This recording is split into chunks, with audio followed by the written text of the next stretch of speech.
आज चुनाव आयोग ने 5 राज्यों में विधानसभा चुनाव की तारीखों का ऐलान किया, लेकिन वो इंपॉर्टेंट नहीं है क्योंकि ये तो एक रूटीन का हिस्सा है। ये तो होना ही था, या आज हो जाता या कल हो जाता, या जो बीता हुआ कल है उसको हो जाना चाहिए था। रूटीन के हिसाब से चीजें चलती है। मैंने सुबह आपको दिखाया भी कि पिछली बार की जो तारीखें हैं उसकी तारीखों से इस बार की जो तारीख है वो 5-7 दिन ऊपर नीचे है। बस इंपॉर्टेंट जो है वो ये है कि आज कांग्रेस की सीडब्ल्यूसी की मीटिंग हुई और उसके बाद में 3 पन्नों का सीडब्ल्यूसी ने यह प्रस्ताव पास किया। इंपॉर्टेंट ये है, इसमें जो है जो लिखा हुआ है वो इंपॉर्टेंट है, वो मैं आपको बताऊंगा। और इसके बाद में राहुल गांधी आते हैं और आकर के अपने 4 मुख्यमंत्रियों के साथ में राहुल गांधी प्रेस कॉन्फ्रेंस करते हैं। उस प्रेस कॉन्फ्रेंस के अंदर जो बातें कही हैं वो सुनना इंपॉर्टेंट है। और उसी से जो राहुल ने प्रेस कॉन्फ्रेंस की और सीडब्ल्यूसी का जो ये प्रस्ताव पास हुआ है, इसी के अंदर कांग्रेस ने एक बड़ा दांव चल दिया है। और कांग्रेस का यह दांव ना केवल उसको इन 5 राज्यों के विधानसभा चुनाव के अंदर उसका मास्टर स्ट्रोक साबित हो सकता है, उसके लिए बड़ा गेम चेंजर साबित हो सकता है, बल्कि 2024 के चुनाव के लिए भी नरेंद्र मोदी के लिए गले की फांस बन सकता है। अब आप कहेंगे कि ऐसा क्या हुआ है? वाकई आज बहुत कुछ बड़ा हुआ है। ये आज सुबह सुबह जो है वो बैठक की तस्वीरें हैं, ये तो हम साइड में रखते हैं, लेकिन इसके अलावा जो बात करने की है और समझने की है वो इन पन्नों के अंदर छिपी हुई है। ये देखिए, ये 3 पन्ने हैं और इन 3 पन्नों के अंदर जो है वो प्रस्ताव पेश किया गया आज 9 अक्टूबर को। इसमें 7 पॉइंट जो है वो रखे गए हैं। पहला तो यही है, इस सीडब्ल्यूसी की जो बैठक हुई है उसमें पहला कहा गया है कि सिक्किम, दार्जिलिंग और कुर्सियांग हिल्स के लोगों के प्रति उन्होंने संवेदना जो है जाहिर की है। भयंकर सैलाब से भारी नुकसान हुआ है, सेना के कई जवानों की मौत की खबर निकल करके सामने आ रही है, तो सीडब्ल्यूसी ने अपनी तरफ से जो है ये संवेदना जारी की। दूसरा है कि बिहार में जो जातीय आधारित जनगणना कराई गई है उसका हम स्वागत करते हैं। सर्वे में आए आंकड़ों में प्रतिनिधित्व और जनसंख्या में हिस्सेदारी के बीच में असमानता दिख रही है, वो सामाजिक न्याय सुनिश्चित करने की तत्काल आवश्यकता सामने लाती है। सीडब्ल्यूसी ओबीसी के भीतर उप वर्गीकरण के जस्टिस रोहिणी आदेश का उद्देश्य का स्वागत करती है।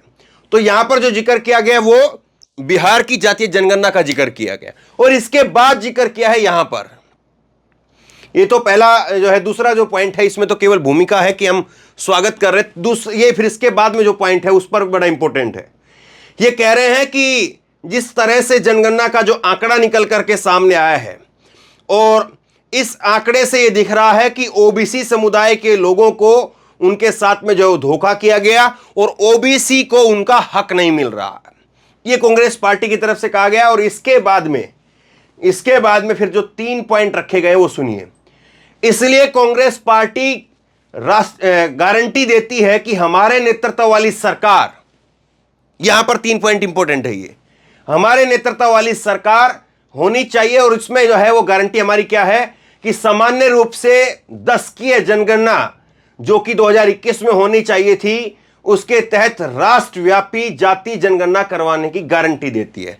हर 10 साल के अंदर जो जातीय जनगणना होती है, हर एक दशक के बाद में जो जनगणना होती है उसमें जातीय जनगणना हम कराएंगे और जातीय जनगणना करवा करके उसकी रिपोर्ट जो सबके सामने रखेंगे। दूसरा, लोकसभा और राज्य की विधानसभाओं में महिलाओं के लिए 33% आरक्षण को जल्द से जल्द लागू किया जाएगा। अनुसूचित जनजाति के साथ में ओबीसी समुदाय की महिलाओं के लिए इसमें पर्याप्त प्रतिनिधित्व को सुनिश्चित किया जाएगा। मोदी सरकार द्वारा लाई गई जनगणना परिसमन की अनावश्यक बाधाओं को तुरंत हटाएंगे। जनसंख्या के अनुरूप हिस्सेदारी के लिए कानून के माध्यम से ओबीसी, अनुसूचित जाति और अनुसूचित जनजाति के लिए 50% आरक्षण की जो सीमा है उसको भी हटाएंगे। 3 चीजें पास हुई है, वो इंपॉर्टेंट है, सुन लीजिए फिर बता देता हूं। पहला ये कि कांग्रेस पार्टी देश भर में जातीय जनगणना कराएगी। दूसरा ये कि राज्यों की विधानसभाओं के अंदर, देश की संसद के अंदर महिलाओं के 33% आरक्षण को जल्द पास कराएंगे। और तीसरा ये कि ओबीसी के लिए और अनुसूचित जाति के लिए, अनुसूचित जनजाति के लिए 50% आरक्षण की जो कैप लगी हुई है कि 50% से ऊपर आप नहीं दे सकते हैं, उसको भी हटा देंगे। ये जो है 3 पॉइंट इसमें रखे गए हैं। और इसके बाद में जो है वो यही बातें हैं। फिर मणिपुर को लेकर के जो है वो अपनी सरकार की तरफ से जो पीड़ा व्यक्त की गई है कि सरकार को ध्यान देना चाहिए, सारी बातें इसमें हुई है। अब आइए यहां पर राहुल गांधी क्या कह रहे हैं। राहुल गांधी जो कह रहे हैं मैं आपको बताता हूं कि किस तरह से कांग्रेस पार्टी अब इस मुद्दे को लेकर के आगे बढ़ेगी और कांग्रेस का क्या कुछ जो है इस पर पूरा स्टैंड रहेगा। राहुल गांधी कह रहे हैं कि हम अपने 4 सीएम को लेकर के बैठे हैं। मेरे साथ में कांग्रेस पार्टी के 4 सीएम बैठे और 4 में से 3 ओबीसी के हैं। बीजेपी के 10 सीएम हैं और 10 में से केवल और केवल 1 सीएम जो है वो ओबीसी का है और वो भी कुछ दिन बाद में नहीं रहेगा। तो नरेंद्र मोदी ओबीसी की बात तो करते हैं लेकिन ओबीसी को भागीदारी नहीं देते। हमने भागीदारी दी है, सुनिए जरा। हमारे 4 चीफ मिनिस्टर्स हैं, 4 में से 3 ओबीसी वर्ग के हैं। बीजेपी के 10 चीफ मिनिस्टर हैं, 1 ओबीसी वर्ग के हैं और वो भी कुछ ही दिन में चीफ मिनिस्टर नहीं रहेंगे। तो बात बहुत होती है ओबीसी की, मगर नरेंद्र मोदी जी को यह बताना है कि ओबीसी के लिए आपने किया क्या। मैंने पार्लियामेंट में उदाहरण दिया कि 90 अफसरों में से 3 अफसर ओबीसी वर्ग के। नरेंद्र मोदी जी ने उसके बारे में कुछ नहीं बोला। उन्होंने यह भी नहीं बोला कि हां ये गलत है, उन्होंने बोला, एक शब्द नहीं बोला। मतलब उनके लिए यह एक्सेप्टेबल है कि हिंदुस्तान में जिनकी शायद 50% आबादी है अप्रोक्सीमेटली, उनका सरकार को चलाने में कोई भी हक ना हो। तो ये तो सच्चाई है, रियलिटी है। प्राइम मिनिस्टर सीधा कह दें कि हम कास्ट सेंसस का डेटा रिलीज कर देंगे। प्राइम मिनिस्टर सीधा कह दें कि अगला सेंसस कास्ट बेसिस पे होगा, वो कह ही नहीं सकते, क्योंकि प्राइम मिनिस्टर सचमुच में ओबीसी वर्ग के लिए काम नहीं करते हैं। प्राइम मिनिस्टर का काम ओबीसी वर्ग को डिस्ट्रैक्ट करने का, ओबीसी वर्ग के ध्यान को इधर उधर करने का है। जो सच्चाई है कि ओबीसी वर्ग, दलित वर्ग, आदिवासी वर्ग को कितनी भागीदारी मिल रही है, उससे डिस्ट्रैक्ट करने का पूरा सिस्टम बना रखा है आरएसएस ने और नरेंद्र मोदी जी। और नरेंद्र मोदी जी उनके मेन इंस्ट्रूमेंट है, मतलब सेंट्रल औजार है। उनका यही काम है कि भैया ओबीसी की भागीदारी ना हो, ध्यान इधर उधर जाता जाए। तो राहुल गांधी इस बात को कह रहे हैं। 2-3 बातें उन्होंने जो बड़ी बात कही वो ये कि एक बात तो ये है कि मैंने जब कहा कि इस देश में ओबीसी के सरकार के अंदर केवल और केवल 3 सचिव सेक्रेटरी हैं तो आप इस पर चुप रहते हैं। हमारे 4 में से 3 सीएम ओबीसी हैं लेकिन आपका 10 में से सिर्फ 1 क्यों है? 50% की हिस्सेदारी है, 10 में से 5 होना चाहिए था। हम 4 में से 3 दे रहे हैं और आप 10 में से 1 दे रहे हैं और वो भी नहीं रहेगा। ये बात भी वो कह गए। इसके बाद वो कहते हैं कि नरेंद्र मोदी जी और जो सरकार लगातार जो बात कह रही है वो दरअसल क्या है कि वो कह रहे हैं कि हम जो है वो जात पात में बांटने का काम कर रहे हैं। वो कह रहे हैं कि नहीं, ये मुद्दा जात पात का नहीं है, बल्कि ये अडानी का और देश में गरीबी का मुद्दा है कि 2 भारत बन रहे हैं, एक अडानी वाला भारत और एक गरीबी वाला भारत। सुनिए। कास्ट और धर्म की बात नहीं है, ये गरीबी की बात है। हिंदुस्तान के ओबीसी, हिंदुस्तान के दलित, हिंदुस्तान के आदिवासी और हिंदुस्तान के गरीब लोग, इनके लिए यह काम किया जा रहा है। आज क्या हो रहा है, 2 हिंदुस्तान बन रहे हैं, एक अदानी जी वाला और दूसरा सबका। कास्ट सेंसस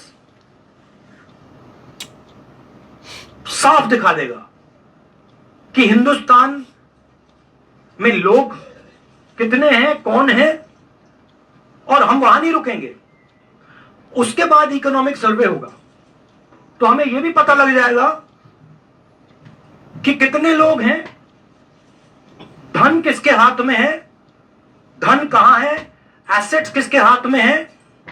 और फिर जैसे मैंने कहा, जो एक्सरे हमें, और मैं कहता हूं शायद इसमें मेरी भी गलती है, जो हमने पहले नहीं किया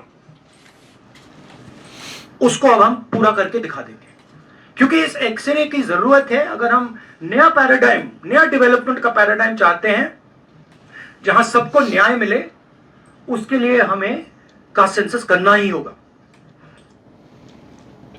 इस सवाल के बाद में जब पत्रकारों ने पूछा, ये जवाब के बाद में जब सवाल किया गया कि आप ये बताइए कि क्या इंडिया गठबंधन जो है वो इसके लिए तैयार होगा, क्या इंडिया गठबंधन की तमाम पार्टियां इसके लिए तैयार होंगी, क्या 2024 के लोकसभा चुनाव के अंदर आप लोग सब लोग एक मुद्दे पर, इस मुद्दे पर आकर के एकजुट हो सकते हैं, एक मंच से कह सकते हैं कि हां जातीय जनगणना होनी चाहिए।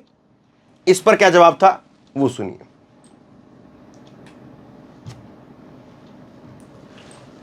आपका सवाल था कि क्या इंडिया अलायंस भी कास्ट सेंसस को सपोर्ट करेगी, तो मैंने कहा कि देखिए, कांग्रेस प्रेसिडेंट ने हमारी जो सबसे बड़ी डिसीजन मेकिंग बॉडी है उसमें निर्णय लिया है कि हम कास्ट सेंसस को इंप्लीमेंट करेंगे। सिर्फ ये नहीं, मगर ये भी डिसीजन लिया है कि हम बीजेपी पर दबाव डालेंगे और उनसे करवाएंगे। अगर उन्होंने नहीं किया तो फिर उन्हें परे हो जाना चाहिए, क्योंकि देश कास्ट सेंसस चाहता है। अब जहां तक इंडिया अलायंस की बात है, मैं जानता हूं कि काफी पार्टी इंडिया अलायंस में इस निर्णय का समर्थन करेंगी। एक दो पार्टी हो सकती हैं जिनकी राय थोड़ी अलग हो। हमारे लिए कोई प्रॉब्लम नहीं है, क्योंकि हम कोई फैशिस्ट सिस्टम नहीं है, मगर ज्यादा से ज्यादा पार्टियां इस डिसीजन को पूरी तरीके से सपोर्ट करें। ये कह रहे कोई लोग इसमें इंडिया अलायंस के अंदर हो सकता है कि एक दो लोग इस बात से सहमत ना हो, लेकिन ज्यादातर लोग इस बात से सहमत होंगे, इस बात को उन्होंने कहा। इसके बाद वो कह रहे हैं राहुल गांधी कि एक बार जो मैं वादा कर लेता हूं उस वादे को पूरा जरूर करूंगा, और इसलिए जब मैं कह रहा हूं ये बात तो यकीन मान करके चलिए कि वो काम होगा। हमारी सिंपल सी बात है, हम सब ने निर्णय ले लिया है कि हिंदुस्तान के भविष्य के लिए कास्ट सेंसस जरूरी है। एक कास्ट सेंसस के बाद एक नया डेवलपमेंट का पैराडाइम खुलेगा, और हमने निर्णय ले लिया कि हम ये काम करेंगे। तो ये मैं आपको आज बता रहा हूं कि कांग्रेस पार्टी इस काम को पूरा करके ही छोड़ेगी। और याद रखिए, जब हम वायदा करते हैं हम उस वायदे को तोड़ते नहीं हैं। अब इसके बाद में वो कह रहे हैं कि हम, ये तो हमारा जो फाउंडेशन हो गया कि ओबीसी को लेकर के हम जो चाह रहे हैं, जातीय जनगणना के जरिए उनको हक दिलवाना जो चाह रहे हैं, वो तो हमारा फाउंडेशन है, लेकिन उसके साथ साथ हमारा जो मॉडल है उसको हम लागू करना चाह रहे हैं। छत्तीसगढ़ के अंदर सबसे ज़्यादा धान पूरे देश में जो दिया जा रहा है उसका दाम वो पूरे देश में लागू करना चाहते हैं। राजस्थान के अंदर जो हेल्थ स्कीम के अंदर 25 लाख का बीमा दिया जा रहा है वो हम पूरे देश में लाना चाहते हैं।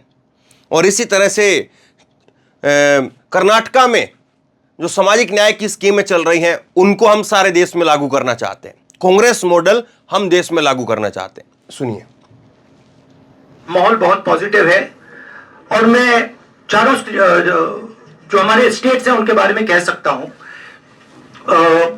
जो गहलोत जी ने हेल्थ केयर का स्ट्रक्चर जो बनाया है, शायद वो दुनिया में एक ऐतिहासिक हेल्थ केयर का सिस्टम राजस्थान की सरकार ने बनाया है। और जो काम राजस्थान की सरकार ने गरीबों के लिए किया है, ऐतिहासिक काम किया है। कर्नाटक में हमारी जो 5 गारंटीज हैं, जो सोशल प्रोटेक्शन की जो स्कीम्स है वो अनमैच्ड है। आप किसी भी स्टेट पे चले जाइए, आप पूछ लीजिए, आपको ऐसा सोशल प्रोटेक्शन का स्ट्रक्चर नहीं मिलेगा। छत्तीसगढ़ में जो किसानों के साथ हमारे चीफ मिनिस्टर ने किया, जो उनको धान के लिए दाम मिलता है, सबसे ज्यादा मिलता है हिंदुस्तान में, जो कनेक्टिविटी उन्होंने बनाई है, जो हमारे छोटे छोटे डिस्ट्रिक्ट्स में मैन्युफैक्चरिंग यूनिट्स लगवाए हैं, जो ऐतिहासिक काम किया है। और अगर सुक्खू जी के बारे में समझना चाहते हैं, जो तो जब हिमाचल को चोट लगी तो उनका रिस्पांस जो था, जमीनी रिस्पांस, लोगों के बीच में जाकर रिस्पांस, वैसा रिस्पांस शायद मैंने तो पहले नहीं देखा है। तो हमारी जो 4 सरकारें हैं अच्छा काम कर रही हैं। अब राहुल गांधी इस बात को कहते हैं कि हमारा जो है ये चारों सरकारों को मिलाकर के जो स्कीम है उसको हम लागू करना चाहते हैं, और उसमें सबसे बड़ा जो दाव है वो ओबीसी का है, जातीय जनगणना का है कि जातीय जनगणना कराई जाए, जातीय जनगणना होगी तो फिर पता चलेगा कि 90 जो सेक्रेटरी हैं उसमें से सिर्फ 3 क्यों हैं।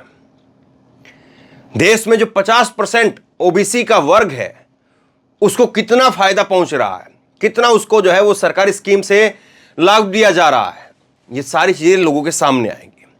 और ये जो चीजें हैं, राहुल गांधी जिस बात को कह रहे हैं, कांग्रेस पार्टी ने जो दाव चला है, ये ना केवल विधानसभा के अंदर बल्कि 2024 की पिच भी अभी से तैयार कर रहा है।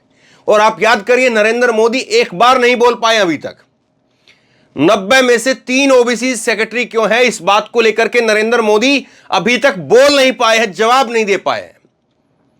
राहुल इस बात को कह रहे हैं कि अगर फिर मेरी बात का जवाब नहीं दे रहे तो इसका मतलब यह है कि उन्होंने उस बात को स्वीकार कर लिया है कि हां भाई ऐसी बात है, तभी तो मैं नहीं बोल रहा हूं। जब आपसे कोई कहे कि 2 और 2 4 होते हैं, और अगर आपको लगता है कि नहीं भाई 2 और 2 6 होते हैं या 2 और 2 3 होते हैं, तो जाहिर सी बात आप जवाब देंगे पलट करके। लेकिन कोई कहे कि 2 और 2 4 होते हैं और आप भी मानते हैं कि 2 और 2 4 होते हैं, तो आप फिर चुप ही हो जाएंगे, आप जवाब नहीं देंगे। तो वाकई अब राहुल गांधी ने वो नब्ज पकड़ ली है जिसके आगे नरेंद्र मोदी और पूरी भाजपा वो बैकफुट पर जा सकती है। और राहुल गांधी, कांग्रेस पार्टी जिस चीज को पकड़ करके अब आगे चल रहे हैं, यही वो चीज है जो बीजेपी को उसके हिंदुत्व की पिच पर हरा सकती है। अगर हिंदुत्व की पिच पर उतर करके उसको हराना है तो जातीय जनगणना जैसा जो मुद्दा है वो मुद्दा उसकी काट हो सकता है। कहीं ना कहीं कांग्रेस पार्टी जो है इस बात को दिखा रही है। बहरहाल अब लोग इसको किस तरह से लेते हैं, लोग इस पर कैसे विश्वास करते हैं, लोगों की रिएक्शन क्या आती है, वो सबसे बड़ा सवाल है। आप क्या सोचते हैं, नीचे कमेंट बॉक्स में अपनी राय लिख करके जरूर बताइए। इस वीडियो को खूब शेयर कीजिए और इसी तरह की तमाम खबरों के लिए ऑनलाइन न्यूज इंडिया को सब्सक्राइब कीजिए। साथ में जो बेल आइकन है, घंटी, उसको जरूर दबाइए ताकि जैसे कोई खबर अपलोड करें उसकी नोटिफिकेशन सीधे सबसे पहले आपको मिल सके। और अगर ये वीडियो फेसबुक पर देख रहे हैं तो फेसबुक पर हमारे पेज को लाइक कीजिए, फॉलो कीजिए और इस खबर को शेयर कीजिए। धन्यवाद।